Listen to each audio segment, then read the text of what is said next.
श्रीराम साधक हो.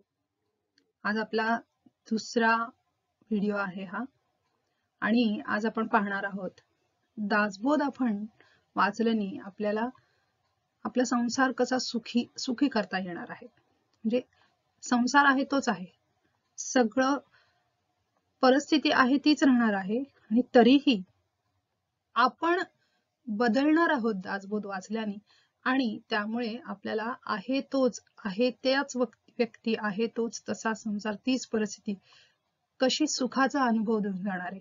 आणि ही जी गुरु किल्ली आहे ती समर्थांनी दासबोध आपल्यासाठी देऊन ठेवलेली आहे. चला तर पाहूया काही ओव्या. श्री समर्थांनी आपल्या सर्वांसाठी जो अखेरचा संदेश देऊन ठेवला आहे तो काय आहे तो बघूयात आपण. माझी काया आणि वाणी गेली म्हणाला अंतःकरणी, परी मी आहे जगज्जीवनी निरंतर श्रीराम. आत्माराम दासबोध माझे स्वरूप स्वतः सिद्ध, असता न करावा खेद भक्तजनी श्रीराम. नका करू खटपट पहा माझा ग्रंथ नीट, तेणे सायुज्याची वाट गवसेल की श्रीराम. इथे समर्थांनी आपल्या सर्वांना प्रॉमिस केलेला आहे की माझा हा दासबोध ग्रंथ, माझा आत्माराम ग्रंथ, हे जे माझे ग्रंथ आहेत आणि मनोबोध सुद्धा, हे ग्रंथ म्हणजेच समर्थ आहेत. तिथेच आपल्याला समर्थ सापडणार आहेत. तिथेच समर्थ आपल्याला त्यांना जे आपल्याला शिकवायचं आहे ते सगळं त्या ग्रंथातूनच शिकवणार आहेत आपल्याला. पण त्यासाठी आपण काय करायला हवंय, हा ग्रंथ नीट पाहायचा आहे. नीट पाहायचंय म्हणजे काय करायचंय, त्यांच्या ओव्या वाचायच्या आहेत आणि त्या ओव्या वाचून तो अर्थ समजून घ्यायचा आहे. तर मग सायुज्याची वाट आपल्याला सापडणारे अशी आपल्याला शाश्वती देतात इथे समर्थ. मग ही सायुज्याची वाट काय आहे, सायुज्य म्हणजे काय, चार मुक्ती कुठल्या वगैरे, हे फार मी म्हणते आत्ता आपण ह्या सगळ्या गोष्टी जायला नको. आपण इतकंच बघूया की आपण सुखरूप आहोत आणि आपण सुखरूप आहोत जे आपलं मूळ स्वरूप आहे ते आपल्याला गवसलं की या चारी मुक्ती गवसल्या असंच आपण सध्या समजत. म्हणून संसार जर का सुखी झाला, संसार सुखी कधी होणार आहे आपला, जेव्हा आपण सुखी असेल ना, आपल्या मनामध्ये तसे विचार उमटले की बरोबर सुख हे मिळतं आपल्याला ते मिळवता येतं. तर आपण ते बघूयात की दासबोध वाचून आपल्याला संसाराला का उपयोग होणार आहे. श्रीराम समर्थांनी त्यांच्या ओव्यांमधून संसाराचं स्वरूप काय आहे, संसार म्हणजे काय, तो कसा असतो, हे सांगितलेलं आहे. ते आपण पाहूयात आता. आणि त्यानंतर आपण बघूयात की सुख म्हणजे नक्की काय असते. जोपर्यंत जी गोष्ट आपल्याला मिळवायची ती काय आहे हे आपल्याला कळत नाही, ती मिळवता येणं शक्य नसतं. सर्वप्रथम असं आहे की आपण स्वतः सुखरूप आहोतच, पण तरी आपण ते हरवून बसलेलो आहे आपलं स्वतःचं स्वरूप. त्यामुळे ते मिळवायचं आहे आणि ते मिळवण्यासाठी ते काय आहे हे कळायला पाहिजे. जे मला मिळवायचंय ते काय आहे, ते कसं असतं, ते समजल्याशिवाय आपल्याला ते मिळवता येणार नाहीये. आणि आपण म्हणलो तसं आधी की दासबोध मध्ये ही गुरु किल्ली आहे. मग जर का दासबोधात ती गुरु किल्ली आहे तर असं काय आहे त्या ग्रंथामध्ये, हे ओव्या वाचून तर आपल्याला कळेच, पण असं गुरु किल्ली देणारा ग्रंथ असायला कसा हवा बरं. ग्रंथ म्हणजे काय असतं, कसा असायला हवा ग्रंथ, ते आपण पाहूयात. इथे आपण आता संसाराच्या संबंधीतील ओव्या वेगवेगळ्या दशकातून आणि त्यांच्या समासातून घेतलेल्या आहेत. तर संसाराचं आपण स्वरूप काय आहे, समर्थ आपल्याला काय सांगताय ते समजून घेऊयात. संसार मुळीचा नासका, विवेके करावा नेटका, नेटका करिता फिका होत जातो. बघा आता आपण सगळा काही अर्थ जाणून घेणार नाही आहोत, इथे निरूपण नाहीये इथे अर्थाचं, आपल्याला सहज समजणारा आहे दासबोधाचे ओव्या, हे आपण आधीच मागच्याच व्हिडिओमध्ये पाहिलं आहे. त्यामुळे नुसतं आपल्याला वाचून सुद्धा कळेल की संसार मुळीच नासकाच आहे, त्याचं स्वरूपच तसं आहे त्या संसाराचं. ओके. त्यामुळे संसारातून तुम्हाला सुख मिळणार नाहीये हे पक्क सांगतायत आपल्याला. मग सुख कुठून मिळवायचं आहे? तर त्यासाठी काय करायचंय? तर विवेके करावा नेटका. म्हणजे आपल्यामध्ये जर का विवेक असेल तर तो आपल्याला नेटका करता येणार आहे. आणि मग तो कसा होतो? आपल्याला सुलभ होत जातो, सोपा वाटत जातो, नेटका करिता फिका होत जातो. किती किती छान सांगतात बघा समर्थ इथे. संसार त्याग न करिता प्रपंच उपाधी न सांडिता जनामध्ये सार्थकता विचारेची होय. संसाराचा आपल्याला त्याग करावा लागत नाही आपल्याला सुखी व्हायचं असेल तर. ओके नाही. प्रपंचाची उपाधी न सांडता. आता इथे उपाधी न सांडायची प्रपंचाची म्हणजे काय करायचंय? म्हणजे जे काय, मी आई आहे, मी एक स्टुडंट असेल समजा, किंवा मी कुठे नोकरी करते आहे, मी गृहिणी आहे, पत्नी आहे, ह्या ज्या ज्या काही माझ्या उपाधी आहेत, किंवा माझ्या मैत्रिणींची मी मैत्रीण आहे, हे सगळं आहे तसंच आहे. ते काही सोडायचं नाही ते करताना आपल्याला.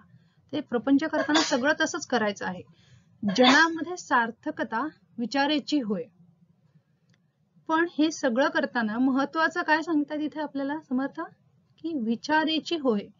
हा विचार, विवेक करायचा आणि विचार करायचा आहे. हो की नाही? म्हणजे विचार असा करायचा आहे आणि त्यातून विवेक करायचा आपल्याला.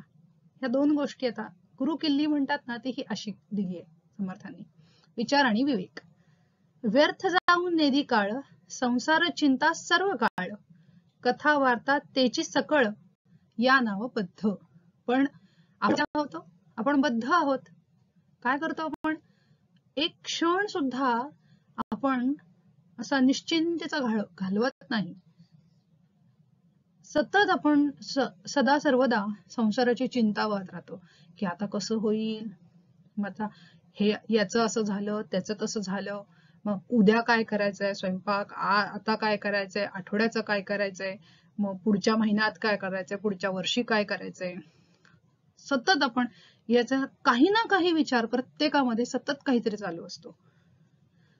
तर कथा वार्ता तेची सर्व काळ. आणि शिवाय आपण काय करतो? त्याच कथा, त्या गोष्टी, मला आज असं झालं, मला हा तो तसा बोलला आणि यांनी असं केलं, सगळं तेच याच आपण वर्तुळामध्ये सतत असतो. आणि हा असं जे वागतात ते कोण आहेत? ते बद्ध आहेत. म्हणजे बघा आता किती सुंदर सांगतात दासबोधामध्ये आपल्याला समर्थ, की आधी ओळखा बद्ध कोण आहे. मग मला कळलं की मी बद्ध आहे, मी हे सगळं करतेय का? हो, मी बद्ध आहे. म्हणजे आता काय करायचं? मला विचार करायचा आहे. मी विचार करायचा आहे, त्याग काही करायचा नाहीये. आणि मग काय करायचंय? योग्य विचार केला तरच मला तो विवेक करता येणार. ते विचार आणि विवेक वगैरे आता या सगळ्या गोष्टींमध्ये काय म्हणतात, विस्तार करायचा नाही आपल्याला. साधं सोपं आणि सरळ समजून घ्यायचं एकदम. आणि समर्थ तितकंच सरळ सांगतायत. संसाराशी त्रासे मन, काही करावे भजन, ऐसी मनी उठे ज्ञान, तो सत्वगुण. आता समर्थ काय म्हणतात? त्या बद्धाने कुठे जायचं आहे? विचार आणि विवेक करून तो कुठे जाणार आहे? की त्याला सत्वगुणांकडे त्याची वाटचाल करायची आहे. मग सत्वगुण काय असतो? ते म्हणतात की आता हा सतत एखाद्याला काही ना काहीतरी दुःख आहे, त्रास आहे, संकट येत आहेत, काहीतरी होत आहे. मग यातून त्याला सुचायला काय हवंय? की काहीतरी भजन करायचं, असं ज्याला वाटतं की ठीक आहे आता हे मी कुठेतरी शरणागती घेतो, मी भजन करतो, किंवा रामनाम घेतो, हो की नाही, असं ज्याला मनातून कुठेतरी वाटतं, आतून ती प्रेरणा जिथे होते आणि ती प्रत्येकाला होत असते. त्यासाठीच एकांत हवा असतो, स्वतःशी संवाद हवा असतो. तोच आपण करत नाही, सतत आपण इतरांशी संवाद करतो. तेव्हा जे आतून आपण आपल्या स्वतःचं ऐकतो ना, त्याला प्रत्येकाला कळतं की आपण काहीतरी भजन करावं. काहीतरी म्हणजे काय? रामनामाचं भजन करावं, किंवा आपण भगवंताचं जो कोणी आपला भगवंत असेल, जिथे आपली श्रद्धा असेल, त्याचं भजन करावं. भजन म्हणजे गायचंय का हो आपल्याला? एखादं भजन घ्यायचं आणि ते गात बसायचं, असं करायचंय का? तसंही नाही. त्या परमेश्वराची नुसती आठवण करा तुम्ही, तरी सुद्धा चालेल, पण ती सतत आठवण करा तुम्ही, असं आहे. मग तो सत्वगुण तो असतो प्रत्येकामध्ये, तो फक्त जागवायचा आहे आपल्याला. पुढे समर्थ म्हणतात आपल्याला, कुबुद्धी त्यागे विण काही, सुबुद्धी लागणार नाही, संसारिका त्याग पाही ऐसा असे. आपण मागच्या स्लाइड मध्ये बघितलंय, तिथे काय सांगतात समर्थ आपल्याला? आपल्याला संसार त्याग करायचा नाहीये. मग त्याग कशाचा करायचा सांगतात इथे आपल्याला समर्थ? समर्थ म्हणतात कुबुद्धीचा त्याग करायचा आहे.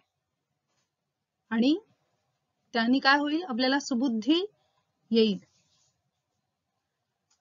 या गोष्टीकडे आपण असं बघू शकतो की सुबुद्धी आणण्याचा प्रयत्न करायचा, त्यासाठी जो प्रयत्न लागतो, जे वाचन. आता सुबुद्धी म्हणजे काय? आपण आता हा दासबोध हातात घेतलाय, दासबोधाचा अभ्यास करतोय, ही अशी आपल्याला बुद्धी होणं म्हणजेच ही सुबुद्धी आहे. आणि मग ते हळूहळू त्याच्याकडे जास्त लक्ष द्यायचं आणि ती गोष्ट चालू ठेवायची. म्हणजेच कुबुद्धीचा त्याग हा आपोआपच होतो. कुबुद्धी जाऊन वेगळं कुठं काही त्याग करून यायचं नाहीये त्याचा आपल्याला, हे लक्षात ठेवायचं. तर संसारिका त्याग पाही ऐसा असे. मग हाच त्याग करायचा आपल्याला. म्हणजे चला, सुखाची एक पायरी आपण पुढे गेलेलो आहोत. आपल्या हातात दासबोध आलेला आहे. आपण दासबोध कमीत कमी ओव्या वाचण्याचा अभ्यासक्रम तरी सुरू केलाय, ओव्या तरी वाचतोय आपण, हो की नाही? म्हणजे एक पायरी, एक स्टेप आपण चढलेलो आहोत आता इथे. पुढे आपल्याला काय करायचं? आपल्याला दासबोधाचा जो अभ्यासक्रम आहे तो करायचा आहे. आपली वाटचाल, आपलं लक्ष ते आहे, ते लक्ष गाठायचं आपल्याला. हा त्याच्यासाठी आपल्याला प्रायमरी अभ्यास जो म्हणतो ना आपण, प्री रिक्विजिट आहे त्या अभ्यासाचं, त्याची गोडी लागावी ओव्यांची, तो अभ्यास आपण करतोय, हे लक्षात ठेवायचं आपण. एक म्हणती कैचा धर्म, अवघा होतसे अधर्म, ये संसारी नाना कर्म करणे लागे. मग लोक काय म्हणतात? अरे हा संसार असाच आहे, हा असाच संसार करायचा असतो, इथे कुठला धर्म, असं धर्म वगैरे काही नसतं, हा सगळा असाच अधर्म चालूच आहे आजूबाजूला. म्हणतो की नाही आपण हे असं सगळं, इथे काय असे कर्म करावेच लागणार आहे आपल्याला. मग असं म्हणणं योग्य आहे का? बरं, आणि काय करतात लोकांना? कळतं की इथे बाबा जन्म मरणाचे फेरे वगैरे हे असं ऐकून थोडंफार माहिती असतं कथेमध्ये, कीर्तनामध्ये, की सारखे सारखे जन्म घ्यायचे. मग लोकांना ह्या संकल्पना थोड्या थोड्या शब्द माहिती झालं असतं, प्रारब्ध म्हणजे काय, संचित म्हणजे काय. मग लोक काय करतात माहिती का? त्याला उपाय शोधून काढतात. किती समर्थांचं बारीक बारीक समर्थांनी असं टिपून ठेवलंय, हे अगदी अगदी खरं प्रेमात पाडतात या ओव्या आपल्याला. बघा आता समर्थ काय म्हणतात. आता काही दान करू, पुढल्या जन्मास आधारू, तेणे सुखरूप संसारू होईल माझा. मग काय करतात लोक? सुखरूप होण्यासाठी खटपट कशी चालली बघा आता. ते काय म्हणतात? आता काही दान करू. म्हणजे आता तर मला सुखरूप व्हायचं आहे, म्हणजे संसारी मला सुखरूप व्हायचं असा फार कमी विचार होतो आपला. आपल्याला काय हवं असतं? आपला संसार सुखाचा करायचा असतो. आपण संसाराचे आहोत का संसार आपला आहे, हा आपण विचारच विसरून जातो. आता जर का माझा संसार आहे तर मी सुखी असले तर संसार सुखी होणार आहे, हा विचार सर्वप्रथम आला पाहिजे. मी संसाराची नाहीये. मी जर का संसाराची असेल तर संसार सुखाचा लागेल आणि म्हणून मग मी सुखी होईल, तर ते हे उलट विचार झाला, हो की नाही? तर संसार माझा आहे, म्हणजे मी असेल तर संसार आहे, आणि मी कशी असेल, सुखी असेल तर हा संसार सुखी असणार आहे, हे महत्वाचं. मग आता काय करतात लोक? वर्क अराउंड शोधतात ना, तो असा की आता काहीतरी आपण दान करू, म्हणजे कुठेतरी तीर्थक्षेत्रात वगैरे गेले की तिकडे दान करायचं, किंवा कोणाला काही पाहुणे घरी बोलवायचे, जेवण घालायचं, आणि झालं, मग हे अन्नदान झालं. आणि मग अजून कोणाला काही कपडे द्यायचे, कुठे काहीतरी असं असं थोडंसं दान केलं की त्यांना वाटतं झालं, आता हे केलंय ना, मग बाकीचं सगळं करायला मी मोकळा झालेलो आहे, आणि आता मला सगळे माझं प्रारब्ध मिटणार आहे, आणि काय माझ्या संचित सगळं फिटून जाणार आहे, आणि भरपूर पुण्य मला प्राप्त होणार आहे. हे पापपुण्याचा आपण काय करतो? बेरीज वजाबाकी करायला लागतो. आणि हे चुकीचं कसं आहे हे जाणून घेण्यासाठी समर्थांनी ही ओवी लिहिलेली आपल्यासाठी. तैसा संसारे दुःखवला त्रिविध तापे पोळला, तोची एक अधिकारी झाला परमार्थासी. मग हे सगळं करून सुद्धा ना त्याला असं कळतं की बाबा हे वर्क अराउंड करून काही होत नाही बरं का. आपल्याला हे त्रिविध ताप म्हणजे आपल्याला माहितीये सगळ्यांना, आध्यात्मिक, आदिभौतिक आणि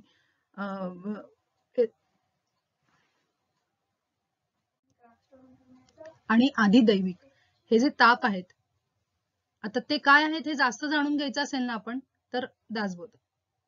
दासबोधामध्ये सगळं समर्थांनी दिलेलं आहे. आता समर्थांनी संसार केला का हो? तरी पण समर्थ किती छान संसाराचं वर्णन करतात. ते आपल्या संसाराला कसं लागू होतं, हो की नाही? तेच. मग असं जो मग खूप जास्त पोळला जातो ना, मग त्याला कळतं की नाही बाबा आता हे फार होतंय हा, आणि मग तो भजनाला लागतो, सत्वगुणी होतो आणि मग परमार्थाच्या मार्गाला लागतो. तर हे पण एक चांगलं लक्षण आहे की कळतं की हे वर्क अराउंड करून उपयोग नाही, मला काहीतरी वेगळं करायला पाहिजे आहे, आणि तो मग परमार्थाला लागतो. मग आपण आज आपल्या परमार्थाची सुरुवात केली आहे का? परमार्थ म्हणजे काय कळलं ना?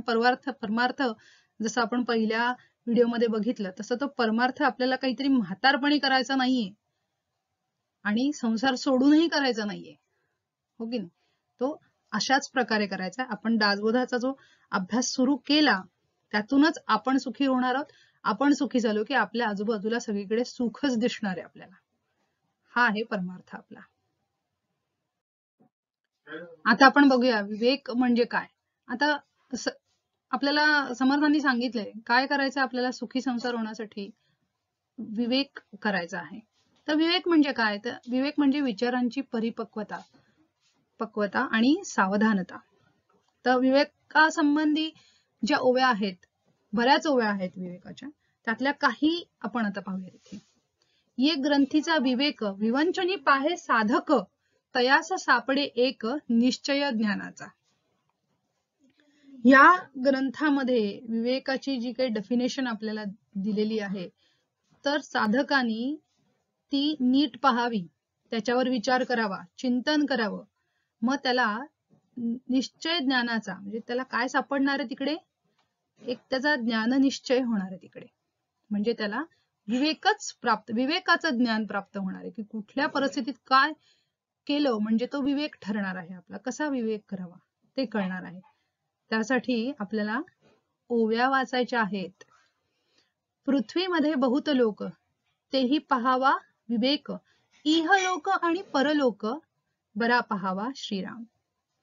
आता पृथ्वीमध्ये किती प्रकारचे तरी लोक आहेत की नाही? किती लोक आहेत, कितीतरी लोकसंख्या आहे. मग सगळेच सारखे आहेत का? मग कसे आहेत हा विचार येतो आपल्या मनात, हो की नाही? पण कधी कधी कसं असतं, अख्खं जग म्हणजे मीच, जगातलं सगळं दुःख मलाच, मीच एक प्राईम पॉइंट असतो प्रत्येक वेळेस, सगळं मलाच झालेलं आहे असं मला वाटतं, आणि म्हणून मग मीच का असं पण आपण विचारतो. त्यामुळे तो विचार करायचा की जगात एवढी माणसं आहेत आणि त्यात मी कोण आहे, एक छोटासा बिंदू आहे फक्त, हो की नाही? आणि मग आपण विचार काय करायचा की समजून घ्यायचंय की हा इहलोक म्हणजे काय, परलोक म्हणजे काय असतं, ह्या सगळ्या गोष्टी समजून घ्यायच्यात. म्हणजे योग्य प्रकारचं ज्ञान जर का आपल्याला असेल, ह्या सगळ्या शास्त्राचं ज्ञान जर का असेल आपल्याला, तर आपल्याला विवेक करणं सुद्धा सोपं जाणार आहे. जे समर्थ म्हणतात की विवेक करा, विवेक करा, म्हणजे काय करा ते समजायचंय, तो कुठे करा ते समजायचं, आणि तो योग्य कसा कुठल्या परिस्थितीत करायचा आहे. एकच गोष्ट केली म्हणजे सगळ्या परिस्थितीला तीच गोष्ट लागू होणार आहे का? नाही. मग कुठे कसं, ह्याच्यासाठी इहलोक आणि परलोक बरा पाहावा. वर्तयाचा विवेक राजी राखणे सकळ लोक, हळूहळू पुण्य श्लोक करीत जावे श्रीराम. आता आपल्याला काय वाटतं, हे सगळं मीच करायचंय का? समोरचा कुठे काय करतोय? म्हणजे माझ्या घरात मी एकटी दासबोध वाचणार आणि मी एकटीनेच तो विवेक करायचा आणि बाकीचे सगळे तसेच वागतात, मग फार अवघड आहे की नाही? आता ही जी ओवी आहे ती आपण आपल्यासाठी काय सांगतेय, कस्टमायझेशन करूयात आपण त्या ओवीचं, हो की नाही? इतरांना पुण्यश्लोक करायचं सोडा, त्यासाठी आपण आधी व्हायला पाहिजे. मग आपला विवेक आपण टिकवून ठेवला पाहिजे, हो की नाही? मग राजी राखणे सकळ लोक, किती सुंदर आणि सहज सांगतात समर्थ.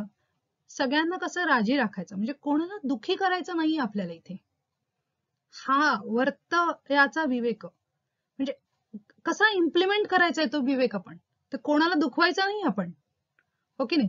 मग हळूहळू सगळे लोक आपल्यासारखे होत जातात, आपल्या आजूबाजूचे सुद्धा. अतिशय सुंदर ओवी आहे. कर्तयासी ओळखावे यास विवेक म्हणावे, विवेक सांडिता व्हावे परम दुःखी श्रीराम. मग आता हे कसं बरं शक्य आहे की हळूहळू सगळ्यांना आपल्यासारखं करत जायचं आणि आपण आपला विवेक टिकवायचा आणि सगळ्यांना राजी राखायचं, हे कसं होणार आहे? ते होण्यासाठी मेन आपल्यामध्ये काय येत असतं की मी करता आहे, मी करतो, मी विवेक करणार, मी चांगलं वागते, मी असं करते, हा जो मीपणा आहे ना तो आपल्यामध्ये येतो. मग फार छान सांगतात आपल्याला इथे समर्थ, काय म्हणतात समर्थ? कर्तयासी ओळखावे, म्हणजे कोण करता आहे ते ओळखा. आपण करते आहोत का हो या सगळ्या विश्वाचे? आपण या विश्वाचे करते तर नाहीच नाही, आपण या संसाराचे करते नाहीच नाही, आपण जे करतो असं आपल्याला वाटतं ना ते सुद्धा आपण करत नसतो. हा आपण आपला भ्रम करून घेतलेला आहे स्वतःचा. म्हणून म्हणतात जो करता आहे ना तो ओळखा. फार आवडीचं एक गाणं आपण नेहमी गुणगुणत असतो असं गीत आहे ते, तूच करता आणि करविता शरण तुला भगवंता. अशा वेळेस हे ना छोट्या छोट्या ओळी आठवतात ना ते त्या खूप साथ देतात आपल्याला. असं काही प्रसंग आला ना जिथे मला मी करावं असं वाटतं, तिथे लक्षात ठेवायचं, तूच करता आणि करविता शरण तुला भगवंता. म्हणजे कर्ताला कोण करता आहे ते ओळखायचं आपल्याला. पुढे समर्थ म्हणतायत, एका योगे सकळ योग, एका योगे सकळ वियोग, विवेक योगे सकळ प्रयोग करीत जावे. श्रीराम. एका योगे सकळ योग, मग असा कुठला योग आहे की ज्यांनी सगळे योग साधतात आपल्याला?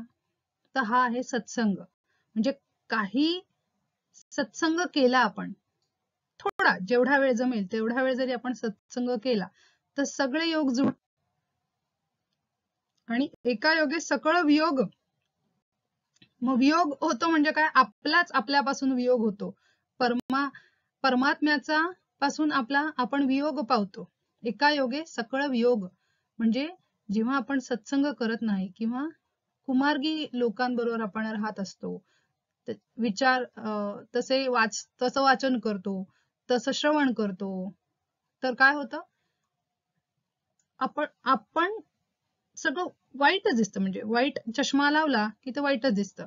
आता वृत्तपत्राचं पहिलं पान जर का कोणी वाचलं तर त्याला सगळं असं वाटणार आहे सगळ्या जगामध्ये सगळं वाईटच चालू आहे. ओके नाही? मग आपल्याला माहिती की ते पान वाचून आपल्याला वाईट आहे असं वाटतंय, मग ते पान वाचणं सोडून द्यायचं. हा माझा स्वतःचा अनुभव आहे. पहिलं पान वाचायचं नाही आणि हळूहळू आपण वृत्तपत्र सुद्धा आजकाल वाचायचं सोडून देतो आणि ते सोडल्याने आपलं काही वाईट होत नाही, काहीही वाईट होत नाही. आणि सत्संग केल्याने माझा असा अनुभव आहे आणि हा सगळ्या जगाचा अनुभव आहे, कुणी माझं म्हणू नये इतकं आहे ते. सगळ्या जगाचा एकच अनुभव आहे, जो सत्संग करतो म्हणजे चांगलं श्रवण, चांगलं वाचन असं जे करतो. आणि हे आपल्यासाठी चांगलं म्हणजे काय? चांगल्याचे डेफिनेशन आपल्यासाठी एक सगळ्यांचा अनुभव आहे हा बांधून घ्या, हे दासबोध आहे. आपण दासबोधाचं श्रवण केलं, कित्येक निरूपण युट्यूबला अवेलेबल आहेत, ते आपण युट्यूबचे व्हिडिओ निरूपणाचे ऐकले तर आपल्याला जास्त फायदा होणार आहे की आपण एक युट्यूबवर सुद्धा मालिका बघितल्याने आपला फायदा होणार आहे. हा वियोग आपण करायचा आहे. कुठे योग घडून आणायचा, आपण कुठे अटॅच व्हायचंय ते आपण ठरवायचं. अटॅच म्हणजे अटॅचमेंट या ह्याच्यात नाही म्हणते, आपण काय संग करायचा हे आपण ठरवायचंय. विवेक योगे सकळ प्रयोग करीत जावे. असे विवेकाचे प्रयोग आपण सगळे करत जावे आणि मग अनुभव घ्यावा की काय होतं. आपला संसार नासला मनामध्ये प्रस्ताव आला, तरी मग अभ्यास केला पाहिजे विवेकाचा श्रीराम. म्हणजे आपला संसार आता नासलाय. नासला म्हणजे काय झालं? एखादा पदार्थ नासला की त्याला काय होतं? तो खराब होतो, वास येतो, तो नकोसा वाटतो, तो फेकून देतो.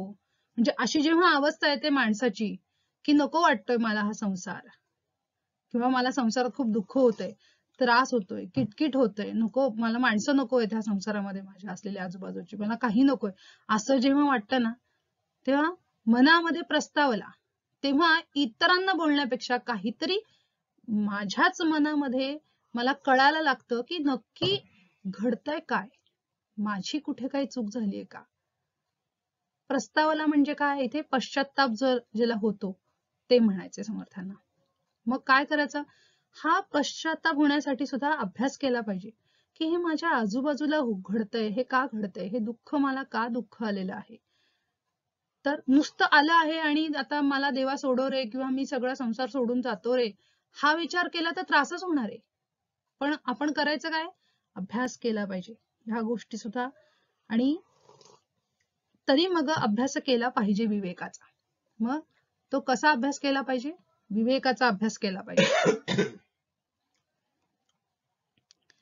विवेकाचे फळ ते सुख, अविवेकाचे फळ ते दुःख, यात मानेल ते आवश्यक केले पाहिजे. श्रीराम. म्हणजे स्पष्ट शब्दात समर्थ सांगतायत की विवेकाचं फळ हे सुख आहे. तुम्ही विवेक केला तर तुम्ही सुखी होणार आहात, अविवेक केला तर त्याचं फळ तुम्हाला दुःख मिळणार आहे. आणि मग आता काय करायला पाहिजे ते आपण ठरवायचंय, विवेक करायचा ना.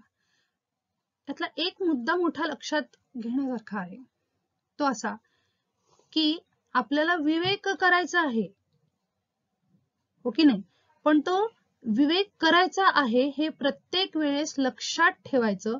म्हणजे आपण प्रत्येक वेळेस सावध राहायला शिकतो आणि जो सावध राहिला तो सुखी होणारच. म्हणजेच जे आपण इतरत्र ऐकतो की रिॲक्ट व्हायचं नाही, रिस्पॉन्स द्यायचा,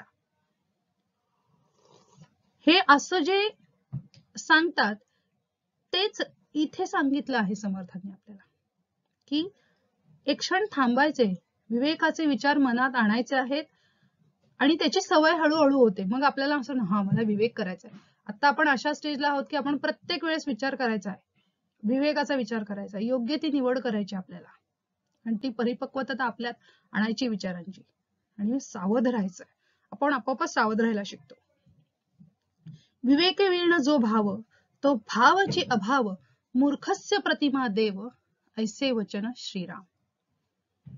आता म्हणतो नाही फार भाविक होतो. अहो पण तो भाविक आहे, पण त्याच्या भावाचा मागे जर विवेक नसेल तर त्याला भीती निर्माण होते की मी असं केल्याने आता असं होणार आहे का, मग मला देवाची शिक्षा मिळणार आहे का कुठे मला, हे त्याला असं वाटायला लागतं. म्हणजे मग त्यातून अंधश्रद्धेची वाढ होते, ह्या सगळ्या गोष्टी वाढतात त्यातून.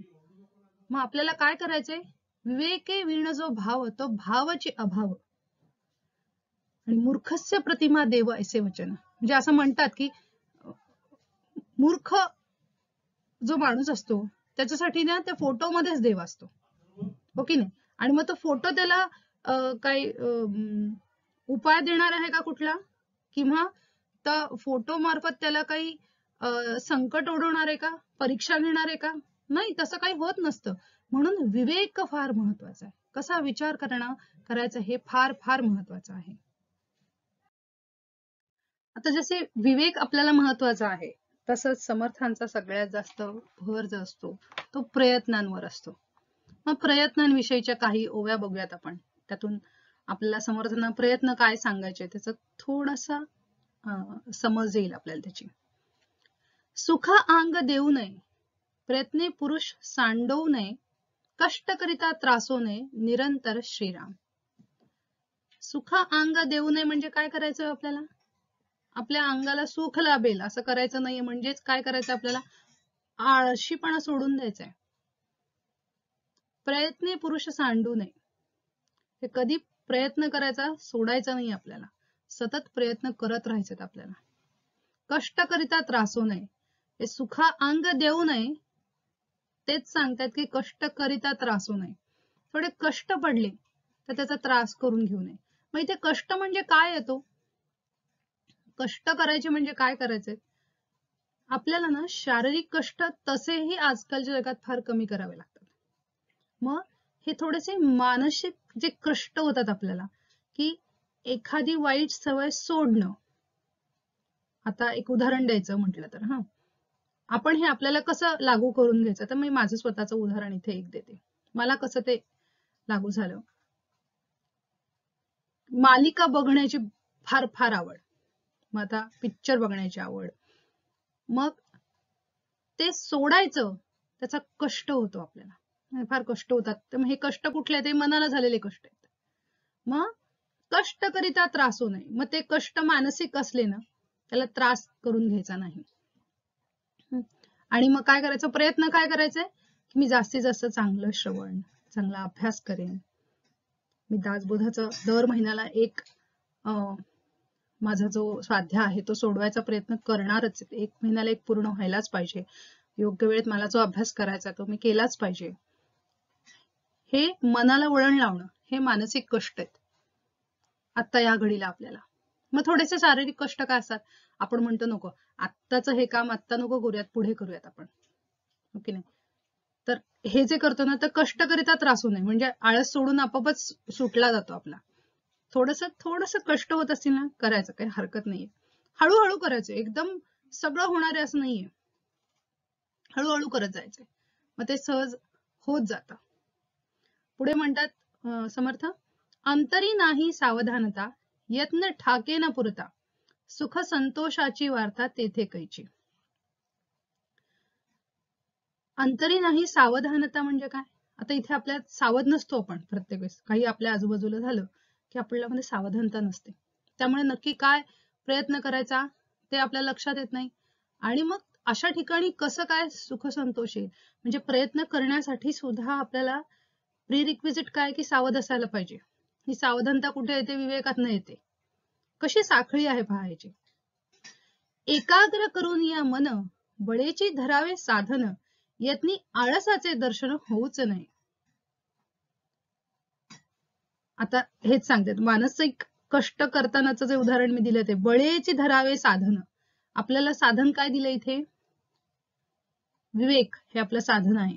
आपल्याला संसार आपला सुखी करायचा असेल, आपण स्वतः सुखी होणार तर आपला संसार सुखी होणार. म्हणजे आधी आपल्याला जर का आपल्याला सुखी करायचं असेल, समाधानी करायचं असेल, तर साधन काय, विवेकाचं करायला पाहिजे आपल्याला. त्यासाठी एकाग्र मन पाहिजे आपल्याला. म्हणजे यत्न आळसाचे दर्शन होऊच नाही, असा प्रयत्न करतात की आळस निघून जायला पाहिजे आपल्यातला. पुढे म्हणतात, शहाणा यत्न त्याच्या गुणी, पाहो जाता काय उणी, सुख संतोष भोगणे, नाना श्लाघ्यता श्रीराम. शहाणा यत्न त्याच्या गुणी, जो शहाणा आहे ना, त्याला यत्न कसे करायचे ते समजायला लागतात. यत्न प्रयत्न करणे हा त्याचा एक गुणच असतो. मग अशा माणसाला काही उण नसतं जगात, त्याला सुख समाधान सगळ्या प्रकारचे भोग हे सगळं प्राप्त होत जातं. भोगात अडकायचं नाही हेही त्याला कळतं, आणि म्हणूनच त्याला सुख आणि संतोषाचं समाधान टिकतं, आनंद त्याला मिळत राहतो. पण आता हा प्रयत्न हा आपला गुण करायचा असेल तर काय करायचं आहे, तर आळस सोडायचा आहे, त्यासाठी मन एकाग्र करायचं आहे. आणि ते करून आपल्याला ते विवेकाचं साधन सतत केलं पाहिजे. प्रयत्ने विण कार्य झाले, जेविल्या विण पोट भरले, ज्ञाने विण मुक्त झाले, हे तो घडेना. आपण न जेवता आपलं पोट भरेल का? मला खूप भूक लागलीये आणि माझ्या आईने माझ्या वाटचं जेवावं, पोट भरणार आहे का आपलं? नाही, ते मलाच जेवावं लागणार आहे, मला चावावं लागणार आहे, हो की नाही. मीच केल्याशिवाय ते मला मिळणार नाही, माझं पोट भरणार नाहीये. तसंच आहे प्रयत्न, मला सुखी व्हायचं असेल, मला विवेक करायचा असेल, मला काही प्राप्त करून घ्यायचं असेल, तर प्रयत्न हे मलाच केले पाहिजेत. आणि ह्याची जोड समर्थांनी कुठे लावलीये, ज्ञाने वीण मुक्त झाले, हे तो घडेना श्रीराम. मग आपल्याला मुक्ती हवी असेल तर त्यासाठी ज्ञान हवंच. मग ही मुक्ती म्हणजे काय, आता खूप मोठी मोठी माणसं मुक्तीबद्दल बोलतात. तर मुक्त झालं म्हणजे आपण इथे फक्त मला एवढंच असं वाटतं, आपण हे सगळं कारण हे आपल्या संसाराच्या रिलेटेड बघतो आहोत, हो की नाही.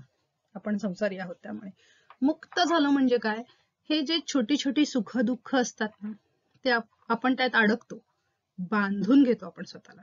मग त्यातून आपण मुक्त व्हायला पाहिजे. आपण सोपं सोपं समजून घेऊयात फक्त आपल्या रोजच्या आयुष्याला लागणारं. किंवा एखादा विचार आपल्याला त्रास देत असेल, मग ज्याच्यापासून आपल्याला त्रास होतोय ना ते त्याच्यापासून मुक्ती मिळवायची. आणि ज्याच्यापासून म्हणताना कुठला माणूस असेल तर तो माणसापासून मुक्ती नाही मिळवायची आपल्याला. आपल्याला काय करायचंय, आपल्या मनात मध्ये जे विचार येतात त्या विचारांपासून मुक्ती मिळवायची. ते बांधले गेलो आपण. एखादा माणूस समोर आला तर त्याचा मला राग येतो. आता आपण हे बांधून टाकलं आपल्याला.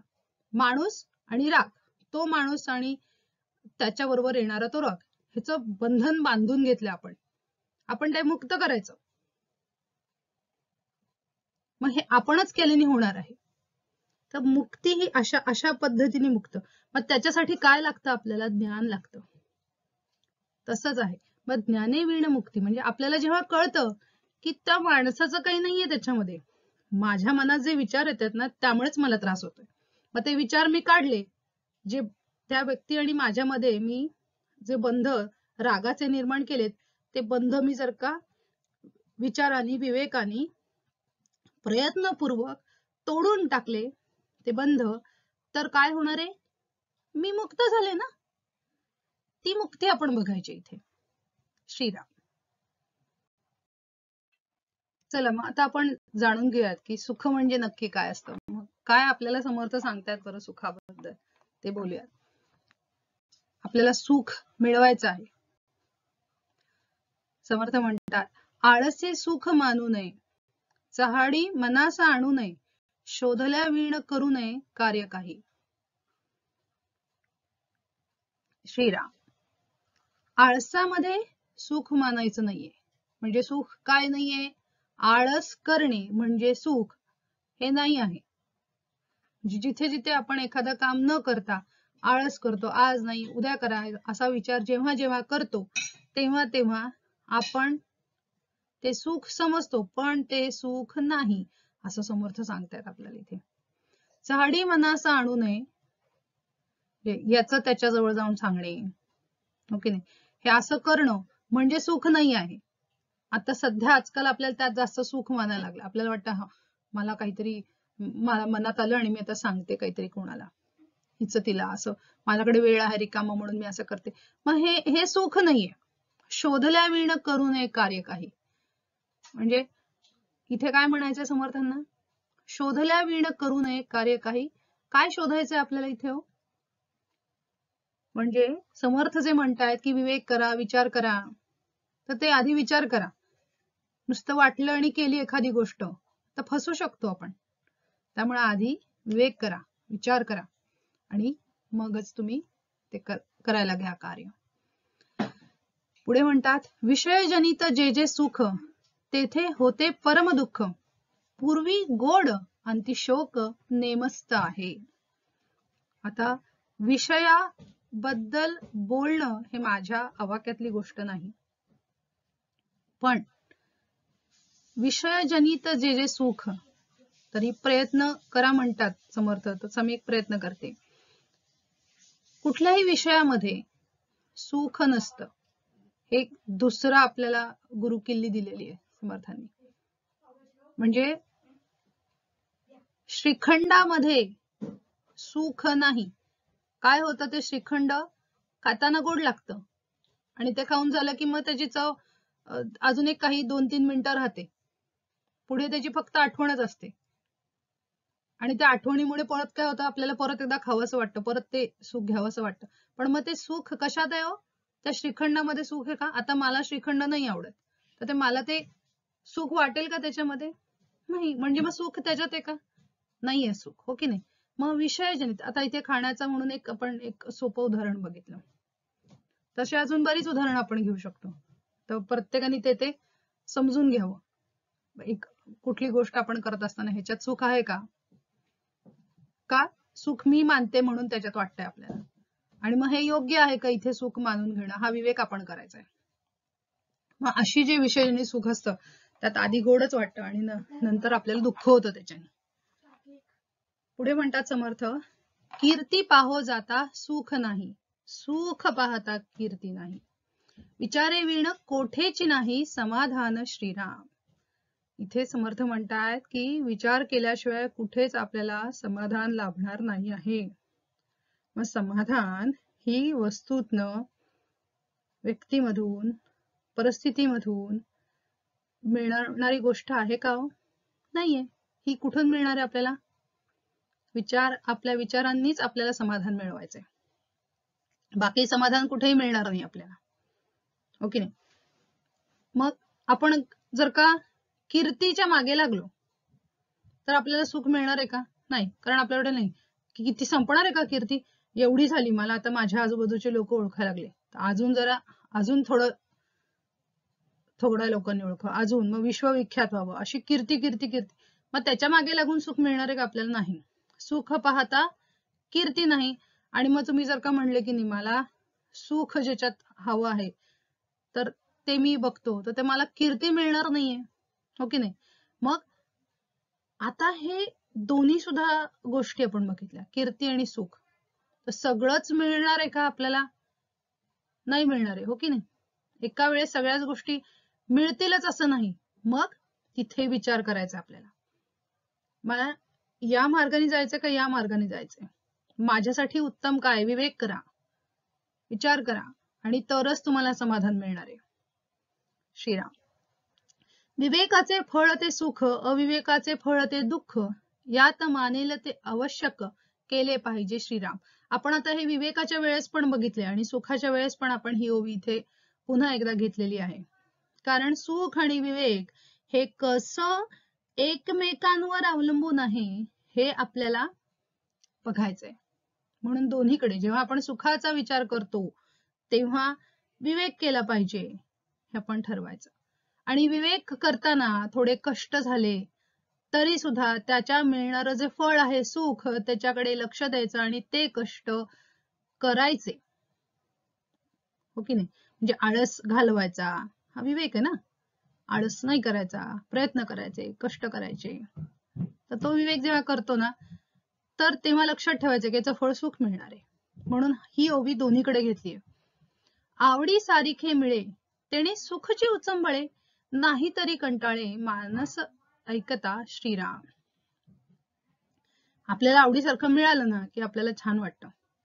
नाहीतर आपल्या मनामध्ये नुसतं असं होतं की अरे काय, मला हे नाही मिळालं, मला ते नाही मिळालं, आणि मग कंटाळा येऊन जातो. आपल्याला असं वाटतं की छे, काही अर्थ नाही कशामध्ये आपल्याला, मग दुःख वाटायला लागतं. हो की नाही? असं सगळं घडतं. मग हे आवडी पण आपल्या कशा आवडीनिवडी असायला पाहिजेत हेही आपण ठरवायचं आहे. त्याच्यावर सुद्धा आपलं सुख अवलंबून आहे. श्रीराम. आता आपण इथे थोडक्यात जाणून घेऊयात की समर्थ सांगतायत त्यांच्याच ओव्यांमधून की ग्रंथ कसा असावा. म्हणजे मी विचार करा, सुख म्हणजे काय समर्थांनी सांगितलं, विवेक कसा करावा समर्थांनी सांगितलं, प्रयत्न कसा करावा समर्थांनी सांगितलं. समर्थ हेही सांगतायत की मग आता हे सगळं करायचंय तुम्हाला, प्रयत्न करायचा, विवेक करायचा, त्यासाठी तुम्हाला ज्ञान हवंय आहे, हे सगळं जे करायचंय तुम्हाला त्यासाठी ग्रंथ कसा हवा हे सुद्धा त्यातच समर्थ सांगतात. मग आपल्याला दासबोधाच्या बाहेर जायची गरज आहे का हो? सगळंच त्या दासबोधात आहे, काहीच दासबोधाच्या बाहेर जायची गरज नाही. बघूयात आपण ग्रंथ कसा असावा. श्रीराम. जेथे संशय तुटती होय अशंका निवृत्ती, अद्वैत ग्रंथ परमार्थी श्रवण करावे श्रीराम. आता इथे अद्वैत ग्रंथ जे म्हटलेलं आहे तर अद्वैत याचा सगळी विस्तृत मला मांडणी इथे करता येणं आता शक्य नाहीये आणि तेवढं ज्ञान माझ्यात नाहीये. मला दासबोधावर प्रेम आहे आणि ते प्रेम व्यक्त करण्यासाठी म्हणून मी त्या हा काय म्हणतात एक माझी एक पद्धत आहे. मला हे याच्यातून व्यक्त करायचंय माझं दासबोधाचं प्रेम, आणि मला ज्ञान फारसं काही नाहीये. पण अद्वैत ग्रंथ परमार्थी असं जे म्हटलंय तर हा दासबोध ग्रंथ सुद्धा आपल्याला परमार्थ सांगतो. अद्वैतवादी ग्रंथ आहे हा. म्हणजे सुख दुःख हे दोन वेगळ्या गोष्टी आहेत, त्यात द्वैत आहे. हो की नाही? तर आपण ह्या द्वैतात अडकायचं नाहीये. किंवा आपल्याला फक्त मिळवायचंय काय, मी आनंद कसा मिळवायचा. आनंदामध्ये द्वैत नाहीये कुठे. एक सोपं उदाहरण आहे त्यातलं हे, अगदी सगळ्यांना साधं सोपं समजण्यासारखं आहे. तर सुखाला काय विरुद्ध आहे, दुःख आहे. तसं आनंदाचं विरुद्ध असं काही नाहीये, हो की नाही शब्द.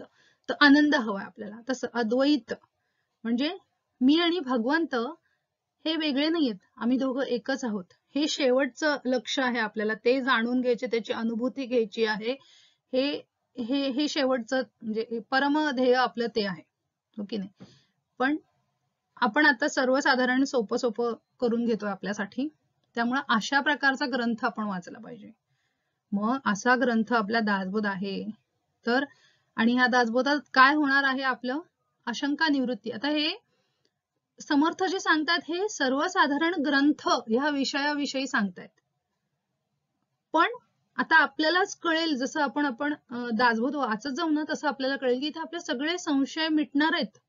आणि पहिल्या ग्रंथारंभ लक्षणामध्ये सांगितलेलंच आहे समर्थांनी की संशय सगळे मिटणार आहेत आपल्या इकडे, हो की नाही. सगळ्या शंका कुशंका निघून जाणार आहेत आपल्याला इथे. मग हा असाच आपला दासबोध आहे. नाना फळे पक्षी खाती, तेणेची तया होय तृप्ती, परी त्या चकोराचे चित्ती, अमृत वसे श्रीराम. आता नाना फळे पक्षी खाती, इतर बरेच प्रकारचं साहित्य असतं, हो की नाही. तर ते साहित्य वाचून तृप्ती होते इतरांची. पण चकोर पक्षाचं कसं असतं, तो वेगळाच आहे की नाही. तो दुसरं काही दुसऱ्या कशाची अभिलाषा कधी ठेवत नाही. त्याचं जे ध्येय तेच त्याला हवं असतं, त्याला त्यातच त्याचं अमृत वाटतं, हो की नाही. तसं आहे. मग आपण चकोर व्हायचं का, हे आपण ठरवायचं. मग त्यासाठी लागणारा ग्रंथ कसा असावा ते आपण ठरवायचं. तैसे संसारी मनुष्य, पाहे संसाराची वास, परी ते भगवंताचे अंश, ते भगवंताची इच्छिती श्रीराम. मग संसारी मनुष्य काय करतो, त्याला ना संसारामध्येच राहायचं असतं, त्याच गुरफटून गेलेला असतो तो संसारी मनुष्य. पण तो हे विसरतो की अरे मी भगवंताचा अंश आहे, ओके. आणि हे जेव्हा आपल्या लक्षात येतं ना, तेव्हा आपल्याला मग कळतं की अरे आपल्याला भगवंताची इच्छा ठेवली पाहिजे, भगवंत भेटीची ओढ आपल्याला लागली पाहिजे, त्याची अनुभूती घेण्याची आपल्यामध्ये इच्छा जागृत झाली पाहिजे, हे आपल्याला कळायला लागतं. म्हणून नित्यानित्य विचार, जेथे बोलिला सारा सार, तोची ग्रंथ पैल पार, पाववी विवेके. मग आपल्याला या भवसागराच्या पलीकडे घेऊन जाणारा कुठला ग्रंथ आहे बघ, तो जो आपल्याला शिकवतो की कुठली गोष्ट नित्य आहे, कुठली अनित्य आहे. तर त्याचा विचार कसा करणार तुम्ही, कसं ठरवणार बरं, कसं निवडणार की ही नित्य गोष्ट आहे, नित्य सत्य जे काय आहे ते कसं तुम्ही ओळखणार. हे आहे आणि आहे असं काय आहे, कसं तुम्ही ठरवणार. हा सारासार विचार ज्याच्यामध्ये सांगितलेला असतो तो ग्रंथ आपण वाचला पाहिजे. आणि तोच ग्रंथ दासबोध आहे. आणि समर्थांनी हे जनरलाइज केलेलं आहे. मग दुसरा कुठलाही ग्रंथ शोधा तुम्ही असा की त्यात हे सर्व काही आहे आणि त्या ग्रंथाचा तुम्ही अभ्यास करा, तरी तुम्हाला ते सुख ते मिळणारच आहे. पण मग हे सगळे पॅरामीटर्स लावून बघा तुम्ही, आहेत का त्याच्यात ते. पण आपण या महाराष्ट्र देशात जन्म घेतलेला आहे, संतांची भूमी आहे, इथे असे संत होऊन गेलेत, एक सुंदर सुंदर ओव्याचे ग्रंथ त्यांनी लिहिलेले आहेत. पण आपण म्हणलो तसं की दासबोध आपल्यासाठी सोपा आहे आणि छान आहे समजायला. मग आणि त्याची व्यवस्था ही समर्थ सेवा मंडळाने इतकी सुंदर करून ठेवली आपल्यासाठी की तो अभ्यासाची एक छान रचना आहे. तिथे काही त्रास नाहीये आपल्याला. एक ईमेलवर पण तुम्ही तुमची PDF पाठवून तुम्ही अभ्यास करू शकता. जगात कुठेही राहा तुम्ही, सगळी सोय समर्थांनी त्यांच्याकडून करून घेतलेली आहे आपल्यासाठी, सर्वांसाठी. कित्येक माणसं आपल्यासाठी काम करतात, मग आपण याचा लाभ घ्यायला हवा. पुढे म्हणतात समर्थ, ज्याची उपासना जैसी त्यासी प्रीती वाटे तैसी, तेथे वर्णिता दुजयासी प्रशस्त न वाटे. आता ज्याची उपासना जैसी त्यासी प्रीती वाटे तैसी, श्रीराम. आता बघा हा, आपली उपासना कशी आहे त्यातच आपल्याला प्रीती वाटते. आता समजा मी रोज विठ्ठलाची आरती म्हणते, तर मला ना तीच आरती म्हणताना छान वाटायला लागतं, हो की नाही? की मग मला दुसरी आरती म्हणते मी, म्हणजे इतर वेळेस काही तसं प्रयोजन असलं की त्याप्रमाणे आपण 5 आरत्या वगैरे असं सगळं म्हणतो, पण विठ्ठलाची आरती मात्र त्या 5 आरत्यांमध्ये पाहिजे. मग ती कारण ती प्रीती मला जडलीये ना त्या विठ्ठलावर, तसं होतं, हो की नाही? तशी आपली प्रीती असती ना, तसं आता इथे आरतीचं म्हणून मी म्हटले, पण हे सर्व लागू आहे सगळीकडे. तुम्ही तसं ग्रंथाला बघा, तुमची कशा प्रकारचा ग्रंथ तुम्ही वाचतात ना, तसं तुम्हाला तेच ग्रंथ, कथा कादंबऱ्याच वाचाव्या लागतात. मग त्यात काही फारसा फरक नसतो. थोडी कथा इकडे तिकडे करून थोडे शब्द तेच तुम्ही 1 वाचाल, 2 वाचाल, 3 वाचाल, 10 वाचले की सगळे अगदी त्यातले संवाद सुद्धा तेच होत जातात. तेथे वर्णिता दुजे अशी प्रशस्त न वाटे. त्यामुळे आपल्याला काय वाटतं, मग तिकडे दुसरं काय आणलं की आपल्याला असं वाटतं की नाही बाबा हे नको आपल्याला, असं होतं. त्यामुळे सुरुवातीला आपली जी टेस्ट बदलायची असते त्याच्यामध्ये थोडस आपल्याला वाटणार आहे.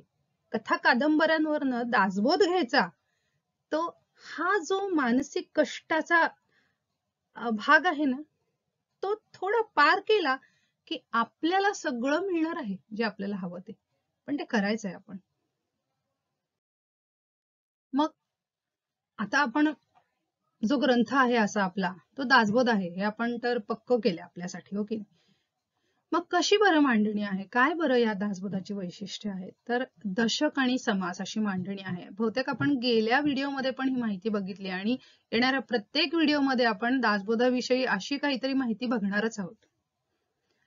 तर प्रत्येक एका समासामध्ये ना एक विषयाची बांधणी केली आहे, सगळंच नाही. आता आपण ज्या ओव्या पाहिल्या त्या ओव्या कशा बघितल्या, मी निवडून घेतल्यात वेगवेगळ्या समासातून आणि मग ते इथे दिल्यात, कारण पूर्ण दासबोधाची थोडी आपल्याला ओळख व्हायला पाहिजे. की नाहीतर आपण आता सध्या ग्रंथारंभ लक्षणच वाचतोय, मग त्यातच अडकायचं नाही, आपल्याला पुढेही जायचंय, पुढचंही करायचंय. थोडी ती टेस्ट यावी म्हणून सगळी अशी रिलेटेड ज्या ओव्या होत्या त्या एकत्र केल्या आपण आता. पण प्रत्यक्ष दासबोधात कसं आहे, एका समासात एकच विषय आहे आणि त्याच विषयी फक्त समर्थ बोलतायत आपल्याला, तेच शिकवतायत आपल्याला. आणि एका दशकात संलग्न विषयाची मांडणी आहे. म्हणजे आता सुरुवातीचा दशक आहे, त्याच्यामध्ये गणेशाची वंदना आहे, सरस्वतीची वंदना आहे, शारदेची वंदना आहे. एकच गोष्ट एका जे लागूनचे विषय आहेत ते एका दशकात सांगितलेले आहेत. आणि दासबोध अभ्यास करायचा असेल तर आपल्याला काय आहे, पुष्कळ वेबसाईट, ब्लॉग्स आणि ऑनलाईन साहित्य खूप उपलब्ध आहे. कित्येक समर्थ भक्तांनी ब्लॉग्स चालू केलेले आहेत. सगळ्यांनी, जसं मी म्हणलं, इथे समर्थांनी आपल्याला दासबोध फुकट दिलेलं आहे आणि तसंच समर्थ भक्त सुद्धा सगळी सेवा फुकट करतायत. पण फुकट आहे का ही? आहे का ही फुकट? नाहीये, ती फुकट नाहीये. त्यासाठी काय करायचंय, प्रत्येक जण काही ना काहीतरी वेळ देतोय. पण तो का देतोय? कारण इतकं काही दासबोधातून प्रत्येकाला मिळालेलं असतं, इतकी विचारांची उन्नती झालेली असते दासबोधातून प्रत्येकाची, की प्रत्येकाला माझ्याकडे माझा पेला भरलेला आहे आणि तो मी आता वाटतो जगाला, देतो जगाला, असा भाव तो निर्माण होतो.